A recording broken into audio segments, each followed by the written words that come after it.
Chris Fagan won the Coach of the Year last year. I don't think anyone would deny Chris Fagan that role. He built a team. He's an old-fashioned, he's a Hawks man. We're going to play tough football. When they go recruiting, he asks one question to the recruiters: is he tough? If he's tough, he's in. We're going after him. He wants teams and players will play finals football.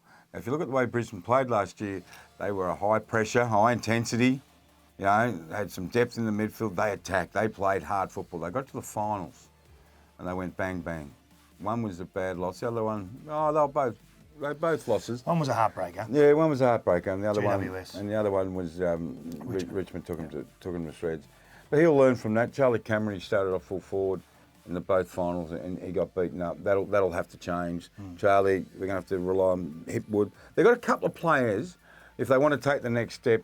And I said to you before, Kingy, about sitting down with players and slapping them across the face.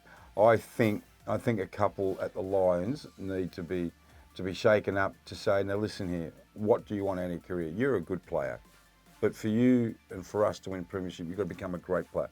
Eric Hipwood, improving. Grab it. No one knows what happens in life. Grab your time.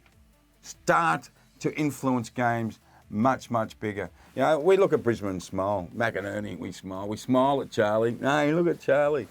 We smile a lot. We've got to get beyond the smiling. We've got to say, look at this club. Look at this team. So, big watch for me this year, Brisbane. I think they'll be playing finals. But coming up after last year, that's a pretty big ask. So I think it comes down to those wildcard players you talk about. And I've mentioned in the book the ace trio: Alex Witherden, Cam Rayner, Eric Hipwood. If those three can become bankable week in, week out commodities, then it takes the pressure off the rest. Rayner's had a fantastic pre-season, but let's be honest, he averaged 10 disposals a game last year. He was beaten one-on-one in that forward 50 for Brisbane time and time again. He was an average target to kick to. So things have got to change there. I don't know where he plays his best footy. Is it as a midfielder or is it forward? And we're going to find out in 2020. He had the support of the coach. The opportunity to send him back to the NEFA was there, but he stuck with him. He's a good player. He's a good player. I'd say stop jumping third up all the time. A bit nasty, Cameron. You're angry. No, I'm not angry. I just get it. I get people near yelling. I know, getting it. I'm not yelling. Rayner, play to your position. Seriously, you are a talent. But stop trying to jump over McInerney, McStay, and Hipwood and try and take the big mark. Play your role. There's two other players at Brisbane. Just to put a full stop on it, relative rating. So that player at that age in that position, I think it's a great guide. So 18-year-old player playing deep forward like he was. In 2018, he was 30% above that position at that age. Right. 30% above the AFL average. Last year, 30% below. 60%. That's a huge drop. So yeah, we just need to see it. We know it's there. We just need to see it. And maybe Chris Fagan's got a role to play in this as well. Don't put him deep forward. That's Eric Hipwood's spot. Yeah, That's a tall target spot. So let's see what the changes are with Brisbane early in the year. Right, some ticks. Yeah, I really like Witherden, there's no doubt. I really like what possibilities Hipwood has in front of him. Berry and McCluggage are in, I think, their third year now. McCluggage was, he's a ripper. Best wingman in the competition last year? Yeah, I think so. The All-Australian don't pick wingmen outright now. Mitch Robinson had a career year last year.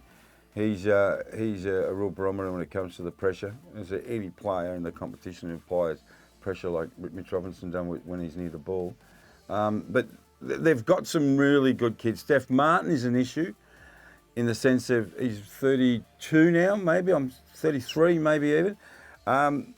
If he goes down, it's McInerney, and I don't know what they've got coming underneath.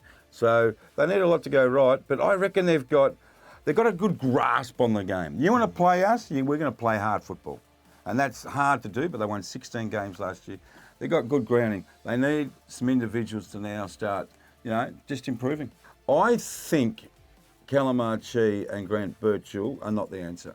I don't think they are. I mean, Birchall's coming into his career and Chi was yet to establish himself. Those two come in and replace Hodge, or one of them plays in that sort of role. Hodge, Jared McVeigh and these guys, Lee Montagnon was the same at St Kilda. They organise. So they know how to play the game, and then they're thinking for him, all their players around the contest. Hodge never shut up. People can say, oh, yeah, it's only talk. When the pressure's on, I think Brisbane are going to find themselves a couple of times this year confused, running around, who's on him. That's how good Hodge was. And you'll know more about this than me. You know what I'm talking about with McVeigh. I asked the coach. I tell you, I asked the coach that exact question. How big's the hole that Hodge leaves? And he said he doesn't leave a hole, he leaves a legacy.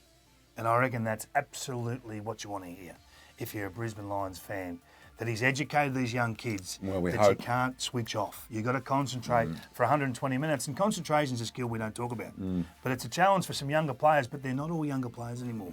Daniel Rich, down back, he needs to take some control. It just can't be Birchall coming in. I don't think it will be. I love what they've done last year. They're an exciting team to watch. Can they win 10 of 11 again at the Gabba? I don't know. Hope so, because when the Gabba's rocking, so's the AFL. Don't bother knocking.